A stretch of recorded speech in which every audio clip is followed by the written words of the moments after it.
Ladies and gentlemen, shut up and listen. I am the Jalisco Kid, as if you didn't already know. Welcome to This Is Wrestling. My guest today is the must-see prodigy from San Luis Potosi. He es un caballero y pistolero, un soldado y guerrero. He's the cattle-rustling, brain-busted luchador vaquero. He is known as El KO Boy. Please welcome Guillermo Rosas. Thank you very much for having me. Yeah, thank you for being here. Let's get right down to it. Okay. El KO Boy is the gimmick you use in Defy Wrestling. Correct. Where did the character come from, and is that kind of where you see your character going in the future, or just kind of what you're riding right now? To be completely honest with you, I had several trial and error gimmicks before I got I guess you could say before I landed what I wanted. Right. For those of you that have been keeping up with Defy since day one, I was Guillermo Rosas. I was like this Latin lover, came out with a rose, and people hated it, so it wasn't getting me anywhere. Before that though, I did a couple lucha because I trained with Lucha Libre Volcanica, and I was under a hood. Won't say who, or maybe, who knows? I'll say it later in the interview. But the way I came up with KO Boy is where I'm from in San Luis. How can I say? I guess you could say it's more common, or you see more people dressed like in the cowboy style, whether that be with boots and stuff.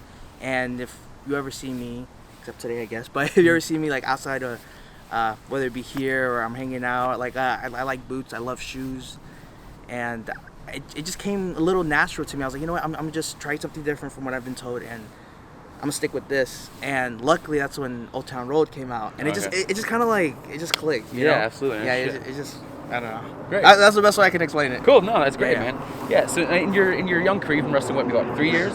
3 years. 3 years. Yeah. Yeah, 3 years. Yeah, and shit. And so early in your career, you've already had the privilege of working with the insane luchador Super Crazy several times. When you were a rookie, you faced off against him. You've teamed with him several times now. This is a guy who's been putting on classic matches since before you were actually born. Yeah. It's insane. What's it like working with a guy like that, and what have you learned from him? To be completely honest with you, first time I got in the ring with him, I was unprepared. He's like this, and that, and I'm like, But him, at least from the feedback he gives me, and from the first time we've wrestled to where we tag team now and what we do, he says that I've grown so much. So to have an inspiration, or someone who's done something in this business and has been working for over 30 years, and to like kind of give me like the pat on the back, like, hey, keep going, this is awesome, do this, don't do this, it's insane. It's like I remember watching him on TV in like 2005. I was like, I don't know, I was young. Yeah.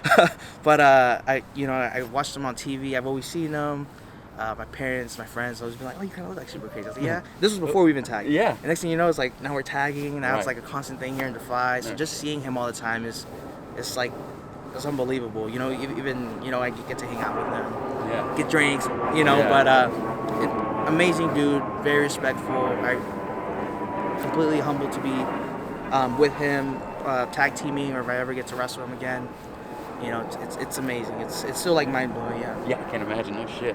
So like you said, you trained at Lucha Libre Volcanica. Yep. And obviously you do a lot of lucha style in your in-ring style, clearly. Yeah. But what do you think would maybe surprise people? What else do you incorporate into your in-ring style, or where else do you draw inspiration for your in-ring work? Well, a lot of the inspiration that I see, or I try to copy. Not copy, but I'm not the biggest guy, not the strongest guy. One of my favorite influences, or guys I grew up watching, was like Eddie Guerrero. Yeah. And I like that he didn't always win clean, but he cheated sometimes. But like that was just like, it was kind of like his thing. So if there's little bits and pieces I can take off of that, I try to, and things that I can use that gives me the advantage against my opponent, as opposed to them just like throwing me around and stuff, Right. Yeah. So you're also part of the Buddy Wayne legacy here in the Pacific Northwest. You wrestle, Nick Wayne and Cody Chun and all these other guys. Since his untimely death, 2017, the Pacific Northwest wrestling scene has really grown in the last couple of years.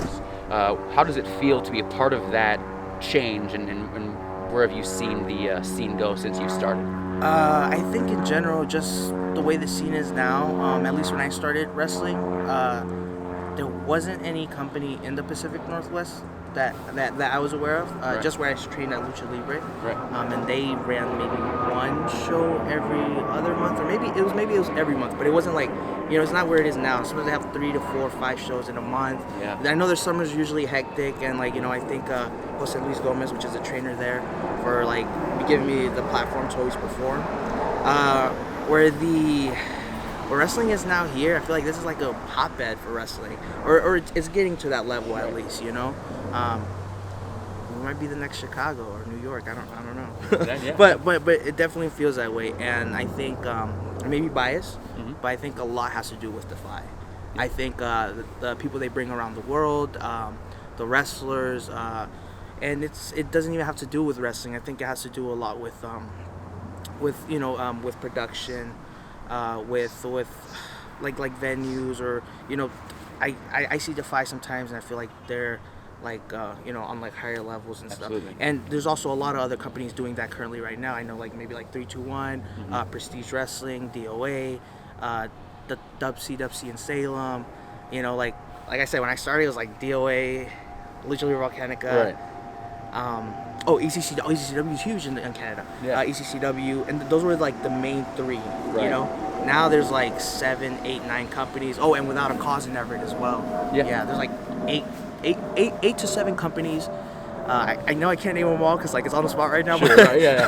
But they're all going strong, and it's kind of just an explosion once they kind of lifted the ban on wrestling in Washington, essentially. Yes. It's like I don't want to say people came out of the woods, but the people that were always there, after that ban or the law or whatever was passed, they're like, all right, now this is our ground. Boom. And then I feel like wrestling is just booming right now. Yeah, it is. And then going into that, this coming week is like the biggest week in professional wrestling history. You have the season premiere of Raw, AEW debuting, 2-hour debut of NXT, a major network carrying wrestling for the first time since I don't know when.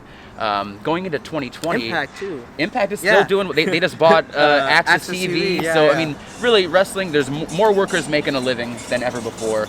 More fans have more access to wrestling in an easier way than ever before. Where do you see the business going overall the next few years, and what role do you want to play in that? I think, my opinion, I think if WWE is doing good, everyone's doing great, because WWE is the one that runs everything. Sure. At the end of the day, like, who has the most money? I mean, maybe it could be between AEW and WWE now, because who's the owner of AEW? But if WWE is doing good, everyone's doing great. Right. Indies are doing good. What the question was, what do I see like happening in five years or so? Yeah, and what do you see, and what do you want your role in it to be? Oof, okay, that's my dream has always been to like be in WWE. Yeah. But I wouldn't mind whether it be at the Fire or any independent promotion, or whether it be a company. I would love to be a part of anything like that, and just continue to have this, like, I guess you could say, have the wheel spinning. I'm optimistic for whatever, and I'm down for whatever. But overall, my goal is WWE, and the way wrestling is right now, I think, and not just for me, but for everyone and all my peers and my friends around me that wrestle with me, or I get to wrestle with, or I see at wrestling shows, there's a lot of future. And I don't know, I just feel like there's a lot of future, there's a lot of hope, and like right now it's like it's the time to be in wrestling. Absolutely. Yeah. So finally, here's the hard question. Okay.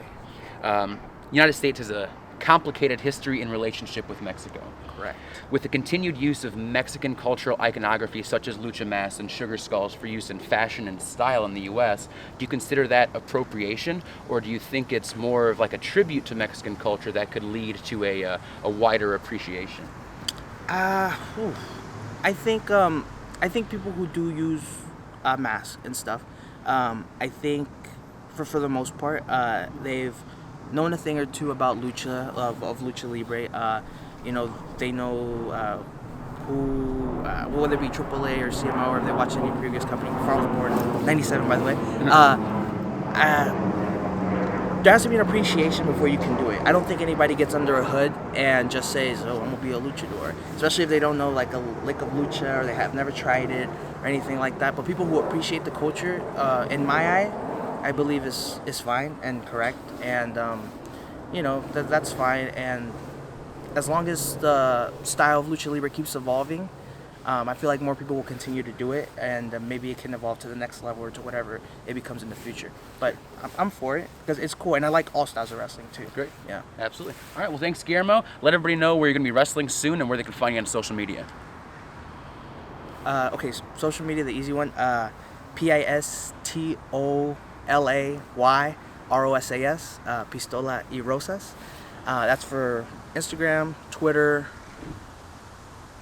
No, just Instagram and Twitter, I guess. Facebook, Guillermo Rosas. That's my name. I think that's the only 3 platforms of social media. Yeah, okay, that's the only 3 platforms of social media. And as far as bookings, shoot, what are we at? I have to pull out my. I don't want to pull out. Anyways, I know I'll be in Power Wrestling October 13th. That's a Sunday in Eugene, Oregon. I'm trying to think off the top of my head again. I don't know. I'll be here for the next Defy, which is on October 19th. Mm-hmm. I can't say anything about November yet, so. Great. Cool. Well, follow him on social media. Thank you. This is Wrestling. I'm the Jalisco Kid, as if you didn't already know, and this was Guillermo Rosas.